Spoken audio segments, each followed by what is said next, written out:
Hi guys, West Nordic Report. We're just down at Derby and we can see some trains. We've got a nice clean platform.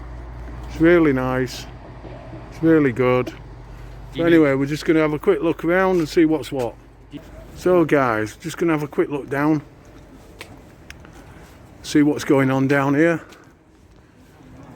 So I'm still out with MJ. That's where like all the bikes. All the bikes in there.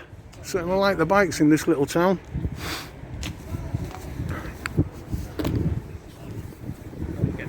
Midlands.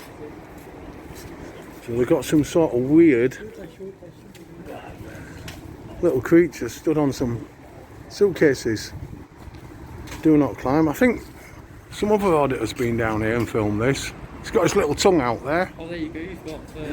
Looking cool, is that? Oh, when you pull that, look nice. Ah, yeah. Oh, yeah. What's inside? Derby Station. Yeah, cool. Have a quick look inside.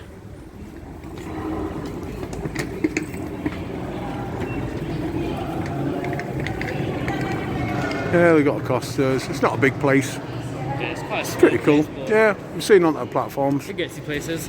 Yeah, gets people to places. But yeah, that's Derby train station. Oh, like it. Thanks for tuning in. Give it a thumbs up. Bye.